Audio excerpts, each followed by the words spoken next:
같이 기도하고 말씀 생각하십시다. 하나님 아버지 감사합니다. 우리의 기도와 찬양을 받으시옵시며 또 부족한 종에게 하나님의 말씀, 성경 말씀, 사도 베드로의 두 번째 서신의 한 부분의 말씀을 조금 해석하며 거기에 담긴 진리와 교훈을 조금 드러내며 증거하게 하여 주옵소서.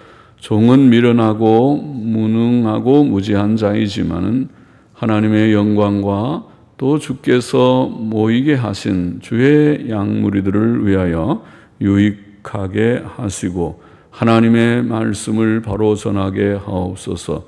나는 양을 알고 양은 내 목소리를 듣고 나를 따른다고 하였사오니 하나님의 양들인 우리들이 하나님의 음성을 시시때때로 듣기를 원하며 그 모든 말씀을 다 깨닫고 믿고 순종하기를 원합니다. 하나님의 영, 진리의 영께서 우리 가운데 계시오니 말씀을 감히 전하는 부족한 종의 심령에 계시고 말씀을 듣기 위하여 사모함으로 앉아있는 모두들의 심령에 계시오니 다 하나님의 성령의 동일한 역사로 말씀을 깨닫고 받고 또 믿고 또 우리의 삶 가운데 기억나서 다 실천하게 하여 주옵소서. 예수님의 이름으로 기도하옵나이다. 아멘. 아멘. 베드로후서 1장 5절부터 11절 말씀 같이 보겠습니다. 5절부터 다시 좀 보십시다. 이러므로 너희가 더욱 힘써 너희 믿음의 덕을, 덕의 지식을, 지식의 절제를, 절제의 인내를, 인내의 경건을, 경건의 형제 우애를, 형제 우애의 사랑을 공급하라. 이러므로 너희가 더욱 힘써, 더욱 힘써, 더욱 힘써 라는 원어는 영어 성경을 보면 모든 부지런함으로 이렇게 번역하기도 하고 모든 부지런함, 또 사전에 보면 부지런함이라는 뜻과 함께 열심, 그래서 어떤 영어 성경은 열심으로 열심을 보여 그렇게 번역하기도 했습니다. 모든 부지런함과 열심, 그래 힘쓰는 거죠. 우리가 무슨 이든지 힘써 하려면 부지런해야 되고 또 열심을 좀 품어야 되죠. 열의가 없이는 아무 일도 할 수가 없고 또 부지런하지 않으면은 무슨 일을 잘 할 수 없습니다. 신앙생활도 그렇습니다. 신앙생활을 할 때에 부지런함과 열의, 자기에게 맡겨진 일을 열심히 해야지 됩니다. 그래야 세상 일도 잘하고 하나님의 일도 잘할 수 있습니다. 열심히 하지 않는 사람은 잘할 수 없습니다. 그래서 제가 유튜브를 보다가 하우저라고 하는 이름이 스테반 하우저더라고요. 그 사람이 본명이 뭔가 보니까 첼로를 하는 그가 나와서 들어봤는데 너무 잘하는 거예요. 그래서 이 사람 참 첼로 연주를 잘한다. 그런데 젊을 때부터 했더라고요. 지금도 꽤 많이 나이는 많지 않는데 그래서 그 사람 이제 그 홈페이지에 들어가서 보니까 그 사람 좌우명 같은 게 나와 있는데 거기에 자기 하는 일에 올인 한다. 완전히 열심으로 해야지 된다. 그런 어떤 좌우명 비슷한 얘기가 나와 있어요. 그러니까 이 사람이 이렇게 대성했구나. 큰 오케스트라와 협연도 하고 혼자 하고 아주 유명한 인사더군요. 저는 몰랐는데 근래 여러분은 다 아시는지 모르겠습니다만은 그래서 우리 홈페이지에도 클래식 그 칸에다가 두 사람 두 개 그게 올려놔 봤는데 그렇죠? 뭐든지 열심히 해야 해요. 열심히 하지 않으면은 안 돼요. 학교 공부도 열심히 해야 돼요. 열심히 하지 않으면은 안 돼요. 그래서 성령님도 시험에는 어떻게 할 수가 없다 그런 좀 말을 하죠. 밤새도록 철야기도 하고 가서 시험을 쳐도 빵점 맞을 수 있습니다. 공부를 열심히 안 하면. 철야기도 할 문제가 아니라 열심히 실력을 쌓아야 될 문제이죠. 그러니까 신앙생활이 꼭 그렇습니다. 자기 일에 열심히 해야 돼요. 모든 부지런함과 열심을 보여야 됩니다. 여기에 오늘 말씀은 우리는 우리의 믿음에 다음 7가지를 더하는 일에 모든 부지런함과 열심을 보여야 한다. 그렇게 말씀했습니다. 사도 바울도 데살로니가전서 4장 1절에서 너희가 마땅히 어떻게 행하며 하나님께 기쁘시게 할 것을 우리에게 받았으니 곧 너희 행하는 바라 더욱 많이 힘쓰라고 말했습니다. 더욱 많이 힘쓰라. 열심으로 더욱 힘써. 비슷한 말씀이죠.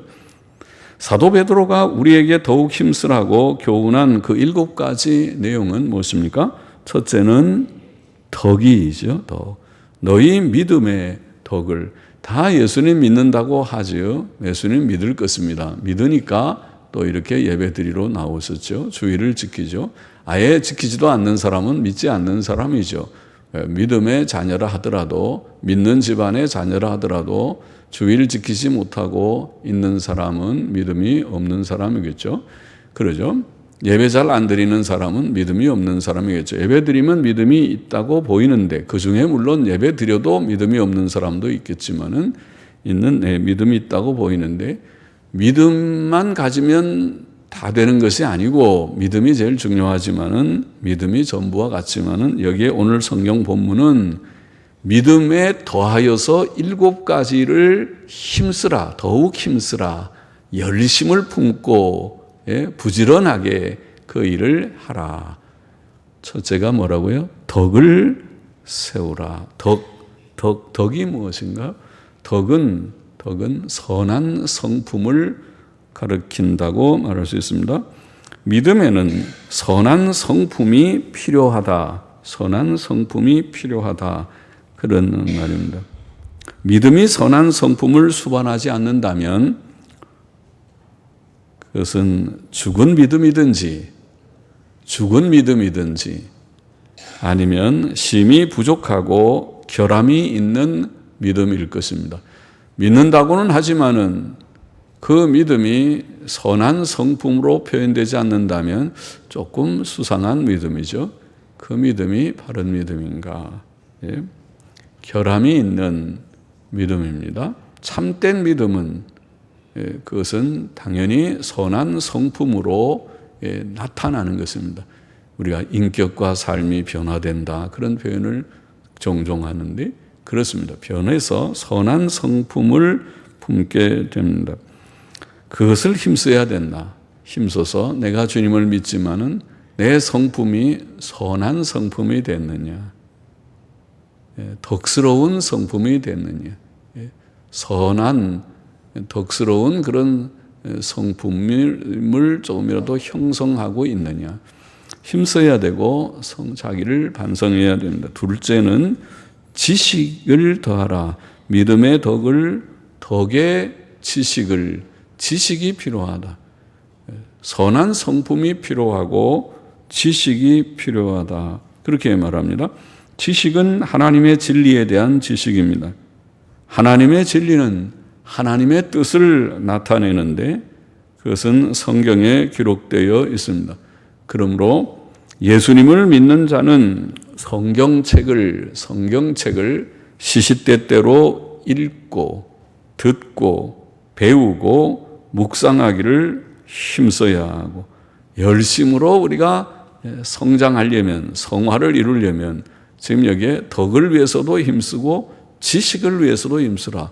무지한 것이 좋은 것이 아니다. 아는 것이 힘이다. 보통 세상에도 그러지만은 알아야 주님의 진리, 하나님의 뜻이 무엇인지를 알아야 그 뜻에 일치하게 살아드릴 것이 아닙니까?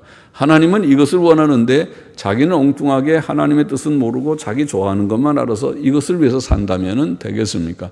하나님의 원하시는 뜻을 내가 알아야 그 뜻대로 살아드릴 것이 아닙니까?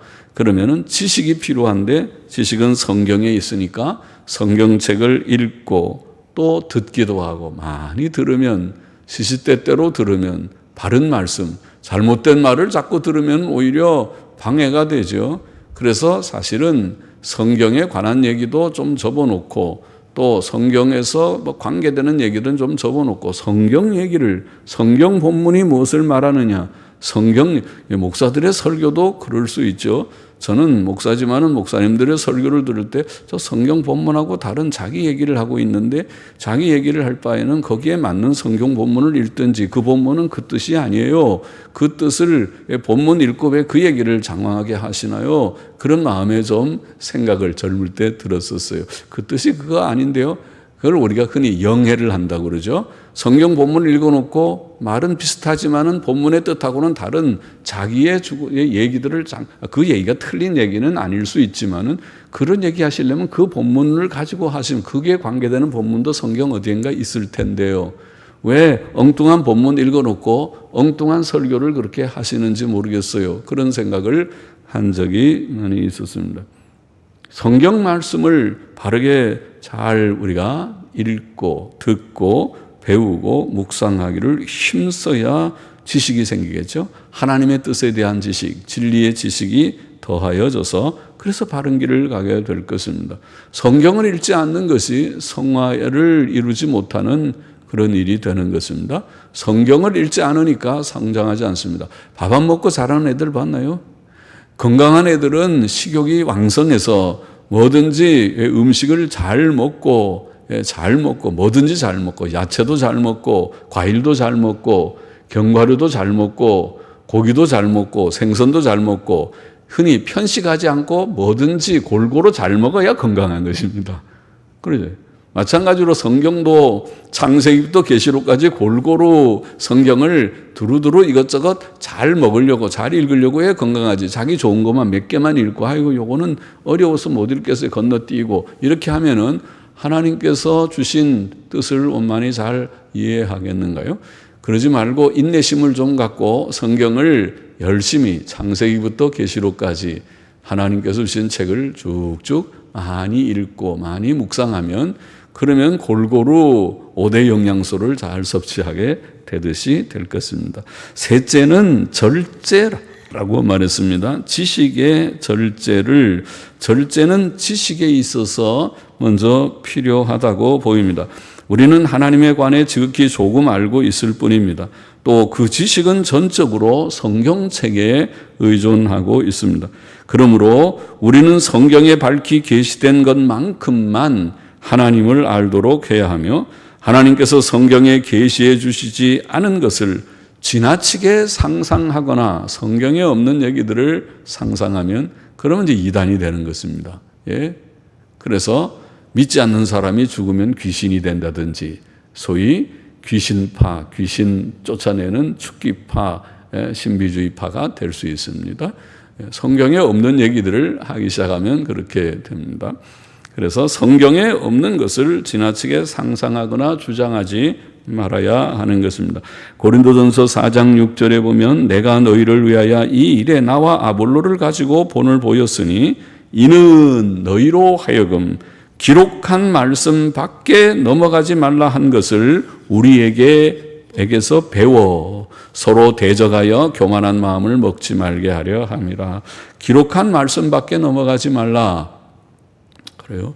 성경 말씀에 가르친 대로 밝히 가르친 것을 밝히 깨닫고 또 좀 불분명하면은 그 불분명한 대로 버려두어도 크게 문제될 것이 없으리라. 하나님께서 우리가 지금부터 2000년 전의 책을 다 이해하지 못할 수 있고 또 어려운 그 시대의 특별히 문화적 상황에서 주어진 것들은 다 이해 못하는 것이 있을 수도 있지만은 그것은 그렇게 중요하지 않다. 하나님께서 밝히 우리에게 알리고자 하시는 것은 밝히 다 드러나 있다고 보는 것입니다.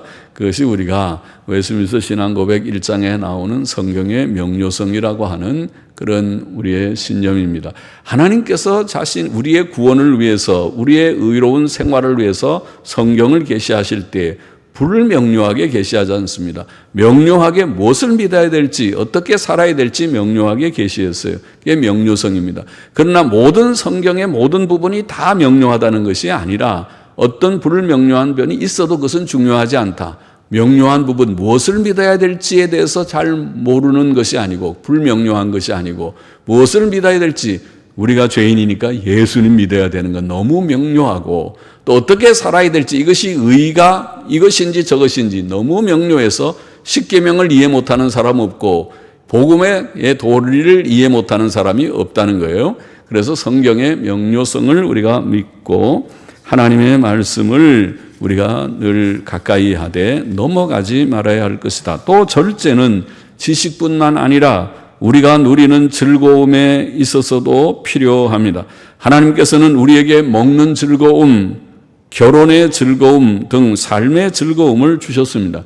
성경은 사람이 먹고 마시며 심령으로 낙을 누리는 것이 선하고 아름답다. 전도서에 보면은 그렇게 말씀했죠. 예? 성경이 참 먹고 마시는 것 또 심령으로 낙을 누리는 것이 선하고 아름답다. 성경도 참 그런 말씀도 있네요. 예, 있습니다. 그렇게 성경은 말씀했고 또 아내와 함께 즐겁게 사는 것이 복이다. 그것도 선하고 복된 것이다. 하나님이 우리에게 주신 분복이다. 그렇게 말했습니다. 그래서 참 우리가 가정이라는 것도 복이로구나, 행복이로구나. 아내들이 많이 수고하고 아내들은 정말 참 힘든 것이 아내의 삶이죠. 남편을 위해서 수고하고 또 자녀 키우느라고 아주 수고를 많이 하고 자식들이 또 말이라도 잘 고분고분 들으면 괜찮지만 그렇지 못한 말썽꾸러기들 같은 그런 자녀들을 키우면서 속이 썩는 것이 부모들일 것이겠죠. 그리고 그렇게 수고하면서 우리가 사는 것이 인생의 삶이지만은 그러나 그 가운데 낙이 있다.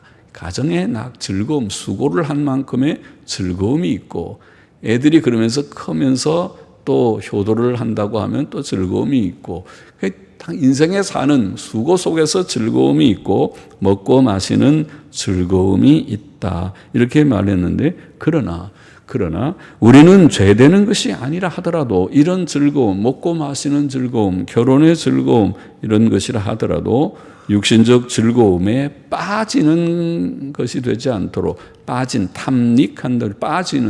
어떤 사람은 먹는 것 하면은 절제를 못하고 탐식가가 돼버리든가 그러지 않도록 적당하게 먹어요. 너무 많이 먹으면 나중에 혈압 생기고 당뇨 생기고 그리고 비만 생기고 문제가 생기죠. 적당하게 먹어야 되겠습니다. 제 얘기하는 것 같으죠. 저도 젊을 때는 그렇게 살이 좀 안 쪘는데 언제부턴가 살이 자꾸 찌려고 그래서 아이고 이게 이래갖고 되겠나 조심을 많이 하는데 그 참 조심이 쉬운 것은 아니죠. 그러나 여튼 절제해야 됩니다. 절제가 필요하다. 육신의 즐거움에도 고린도전서 9장 25절에 귀한 말씀이 있죠. 이기기를 다투는 자마다 우리는 영적 승리자가 되기를 원합니다. 이기는 자가 되기를 원합니다. 나 자신의 욕망을 이기고 마귀의 시험을 이기고 세상의 죄악된 풍조를 이기기를 원하는데 이기기를 다투는 자마다 모든 일에 절제하나니 저희는 썩을 면류관을 얻고자 하되 달리기 선수들이 면류관을 얻기 위해서 썩는 면류관이지만 땅에 헛된 것이지만은 그것을 위해서 열심히 연습하는 것처럼 아까 말한 음악가는 자기의 그런 연주를 위해서 제가 아까 나는 첼로가 그렇게 아름다운 줄 몰랐어요. 그런데 첼로를 연주하는데 첼로를 가지고 놀다시피 해요. 그냥 뭐 악보도 보는 것도 없이 그 첼로를 그렇게 자유자재로 연주를 하는데 그 모든 악상이 그 속에 그대로 스며들어서 저렇게 세상에 나는 바이올린이나 첼로를 저렇게 자유자재로 연주하는 사람 못 본 것 같은데 첼로를 가지고 저렇게 갖고 놀듯이 얼마나 연습했으면 저거가 저렇게 될까. 적어도 악기를 다루는 사람은 그 악기를 가지고 자유자재로 악상을 가지고 뭐든지 연주할 수 있는 정도의 지경에 경지에 도달하면 아마 세계적인 연주자가 되겠다 싶더라고요. 그러니까 그것은 열심히 그렇게 하니까 그렇게 되죠. 그는 승리를 위해서 우리 운동선수들 마찬가지죠. 다 올림픽 메달이 그냥 따지는가요?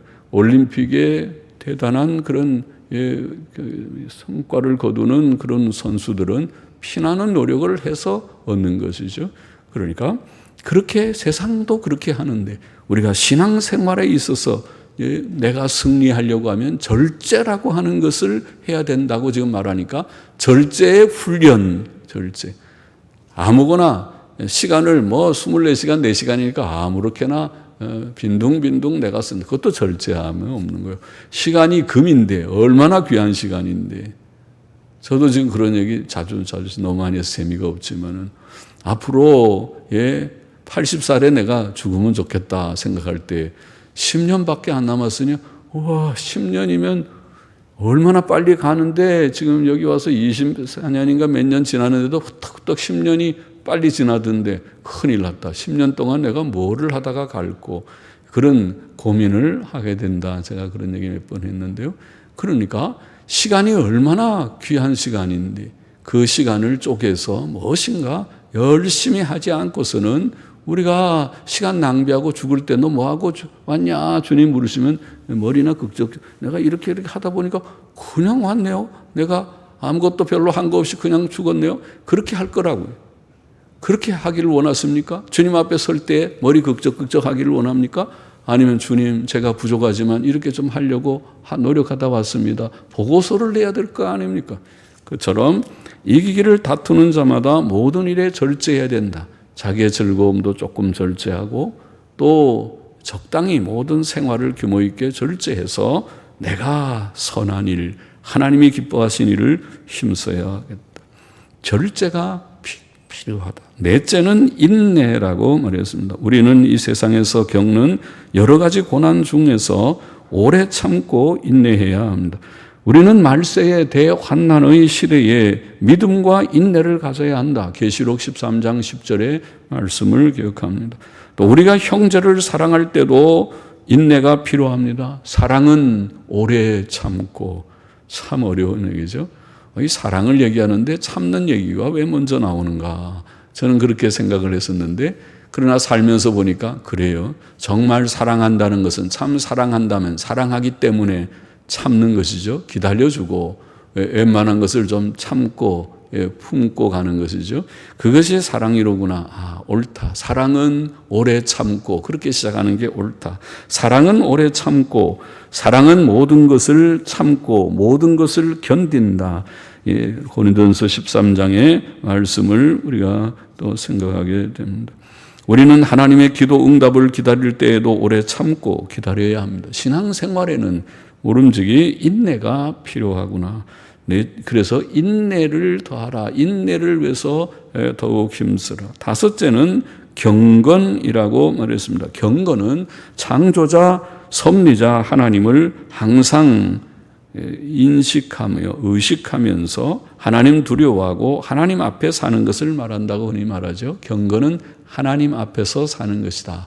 하나님의 면전에서 사는 것이 경건이다. 그렇게 표현을 하죠. 그것은 성경 말씀을 읽고 기도하기를 힘쓰는 것을 빼놓고 생각할 수 없고 하나님과 항상 교제하고 그와 동행하는 삶을 의미하는 것입니다. 모든 신자는 경건하게 살아야 합니다. 여섯째, 형제 우애 혹은 친절. 영어 성경들은 형제, brotherly kindness, 친절이라고 표현했어요. 우리는 형제 우애, 형제들 간에 서로 친절하게 하는 것 말하죠. 사도 베드로는 베드로전서 3장 8절 우리가 전에 읽었죠. 우리가 서로 같은 생각, 같은 감정을 가지고 생각을 같이 하고 감정을 좀 같이 가지고 형제가 울 때 같이 울려고 하고 형제가 웃을 때 같이 웃어주려고 하고 그것이 같은 감정을 갖죠. 형제가 웃으면 뭐 그렇게 웃어. 그리고 항상 좀 비아냥, 냉소적이게 태도를 갖는 그것은 부정적인 그런 마음가짐 때문에 오는 것이죠.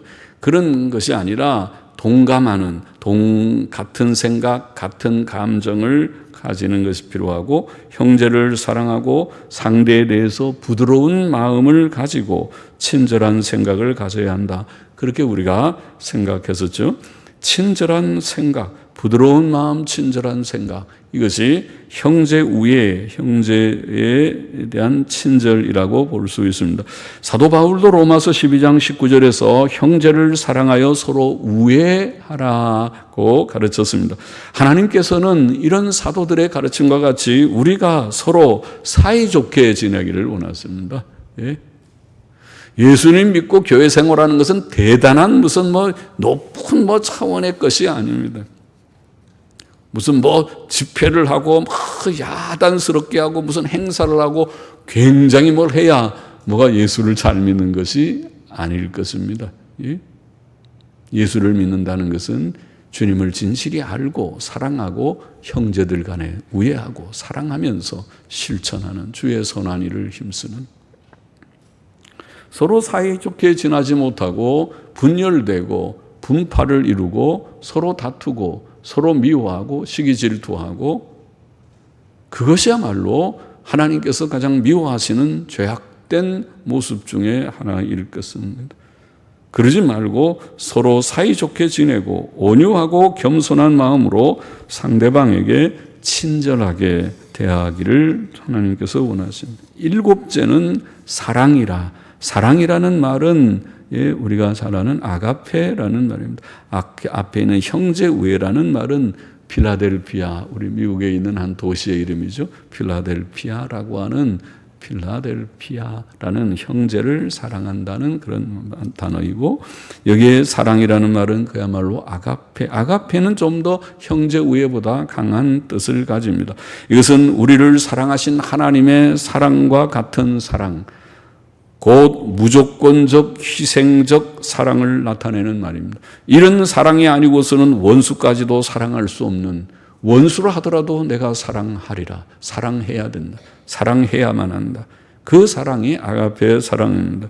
우리에게 용서를 비는 형제의 죄를 70번씩 7번이라도 용서하라. 참 어렵죠. 아마 몇 번만 같은 죄를 짓고 미안하다고 그러면은 다시는 보고 싶지 않아서 오지마.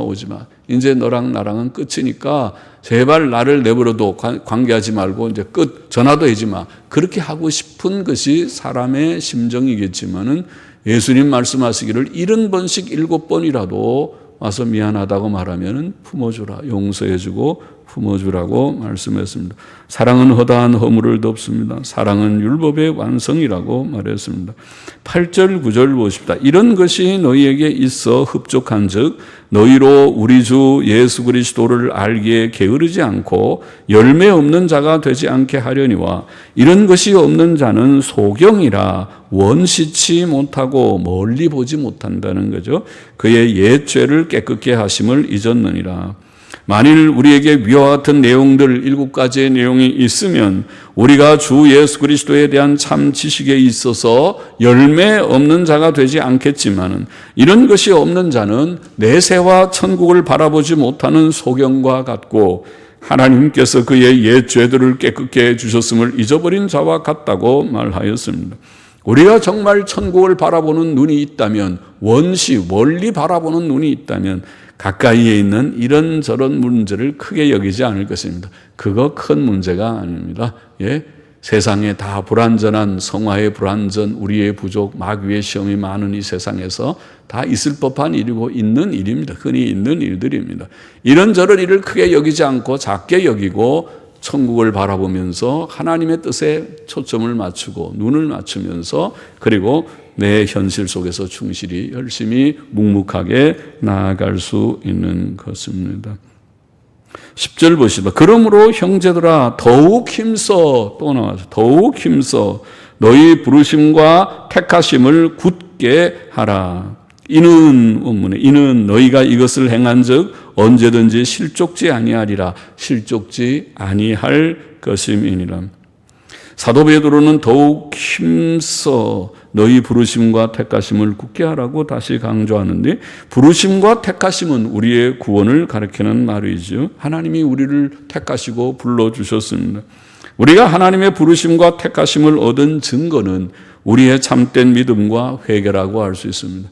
주님을 믿는 예수 그리스도를 구주로 고백하는 진정한 고백과, 또 하나님의 뜻대로 죄악된 것들을 다 버리고 이제는 바로 살리라는 굳은 결심, 회개의 그러한 심정입니다.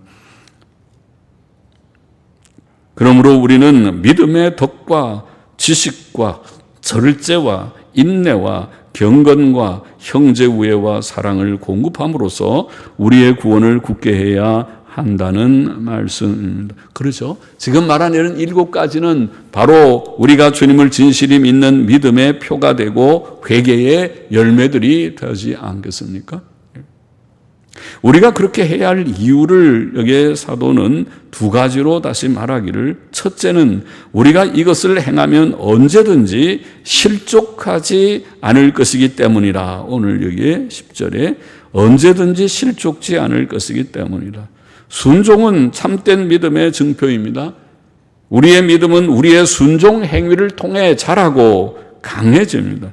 성도의 승리의 비결은 계속 순종하기를 힘쓰는 데 있습니다. 승리의 비결이, 우리가 이기려면 순종해야 이깁니다. 순종하면서 믿음이 더 자라고 강해지고, 그래서 마침내 승리하게 되는 것입니다.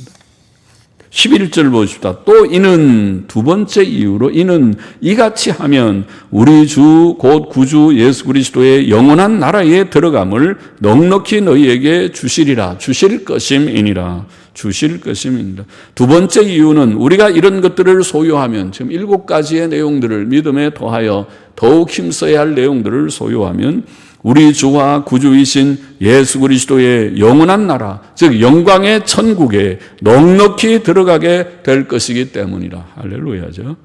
우리가 천국에 들어갈 수 있습니까? 그러면 글쎄요, 내가 들어가야 되는데 내가 너무 부족해서 그렇게 말할 수가 있죠. 예수님 믿으면 들어가지만은, 그러나 그렇게 마음에 확신이 좀 적은 것은 믿음에 수반되는 그런 선한 삶을 힘쓰지 못했기 때문에 확신이 없어지는 것이겠지요. 선한 행실의 열매가 없는 사람은 이처럼 천국에 대한 확신을 잃어버릴 수도 있습니다. 그러나 선한 행실의 열매가 있는 사람은 그 확신을 간직할 것이라는 말입니다. 성도의 구원은 순종 생활에서, 믿으면 구원받지만은 순종이 수반되지 않으면, 순종 생활이 없으면 구원의 확신을 갖지 못하고 흔들거리게 될 수 있어요. 그러나 순종 생활을 하면 우리가 더욱 구원의 확신이 견고해져서 확실해집니다. 성도가 범죄하면 구원의 기쁨과 확신을 잃어버릴 수 있습니다. 그러나 다윗의 고백처럼 그가 회개할 때 하나님께서는 그에게 구원의 즐거움을 회복시켜 주시며 구원의 확신을 주시는 것입니다. 본문의 교훈을 다시 정리해 보십시다. 첫째로, 예수님 믿는 자는 믿음의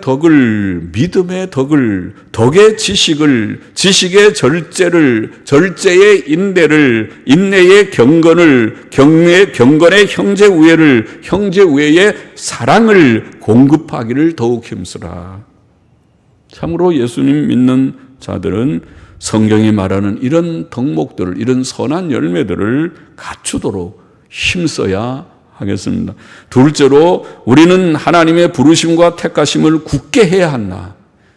하나님의 부르심과 택하심을 굳게 하는 것은 바로 이런 선한 행위들, 지금 말한 7가지의 그런 모든 덕을 수반하는 이런 선한 행위들을 의미합니다. 그렇게 가질 때에 굳게 할 수 있습니다. 이런 행위가 없는 자들은 소경과 같으다. 하나님이 과거의 모든 죄를 용서하시고 미래의 천국의 영광의 세계를 약속하시면서 그것이 큰 곳인데 그것을 바라보지 못하고, 과거의 죄의 용서도 잊어버리고 미래의 영광도 그가 바라보지 못하고, 현실의 이런 작은 일들이 크게 여겨져서 그걸로 서로 찢고 볶고 싸우고 미워하고 그렇게 하는 것이라는 거예요. 그러니까 우리 예수 믿는 사람은 하나님 우리에게 주신 큰 구원도 기억하고 잊지 말고 천국의 영광도 바라보면서, 자, 이 현실의 복잡한 모든 문제들, 그것이 무엇이든지 간에 영육의 많은 복잡한 문제들을 작게 여기고 실천을 해야 된다. 선한 행위의 실천을 해야 된다. 행위가 없으면 굳세게 서지 못합니다. 주님께서는 행함이 없는 자를 표현하시기를 모래 위에 집을 짓는 자와 같으니 그랬죠. 모래 위에 집을 지어봐야 근사하게 집같이 보이지만은 그러나 홍수가 나고 장마가 되면 금방 무너질 수 있을 것이지요. 그러나 말씀을 듣고 행하는 자는 반석 위에 집을 짓는 것과 같으다. 주님이 말씀하신 것과 같습니다.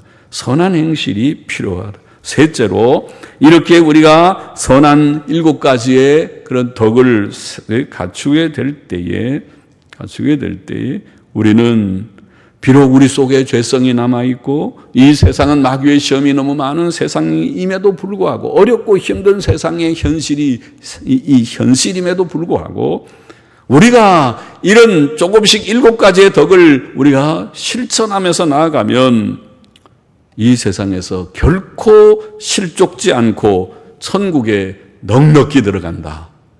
그렇게 표현했어요. 와, 참 좋은 말씀이죠. 실천을 하면, 하나님의 말씀을 힘써 실천하면 결코 실족지 않고, 실족하는 사람은 말씀을 지키라 해도 지키지 않고, 성경 좀 읽으세요 해도 안 읽고, 실천하라고 해도 안 읽고, 안 하고, 그러면 나중에 시험 들어서 넘어져 버리고 언젠가는 세상으로 가버리고 말 것이에요. 그러나 그렇지 않고 하나님의 말씀을 실천하려고 애쓰면, 그러면 결코 실족지 않고 중간에 실패해서 넘어지지 않고 넉넉히 천국에 겨우 내가 하마터면 천국 못 들어가려고 했다. 겨우 들어갔다. 그렇게 들어가는 거가 아니고 넉넉하게 천국에 들어가게 되리라. 그런 말씀을 하셨습니다.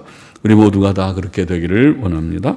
기도하십시다. 하나님 아버지, 7가지의 그런 선한 덕목들을 더욱 힘쓰라고 모든 부지런함과 열심을 가지고 그렇게 힘쓰라고 말씀하였사오니 주님, 우리의 마음에 조금이라도 새기고 분발하여 힘쓰는 저희들이 되고 하나님이 우리를 부르시고 택하심을 견고하게 하는 자들이 되고 그렇게 함으로써 이 세상, 복잡한 세상, 마귀의 시험이 많은 세상이지만 실족하지 않고 천국에 넉넉히 들어가는 저와 우리 모두가 되게 하여 주옵소서. 예수님의 이름으로 감사하며 기도하옵나이다. 아멘.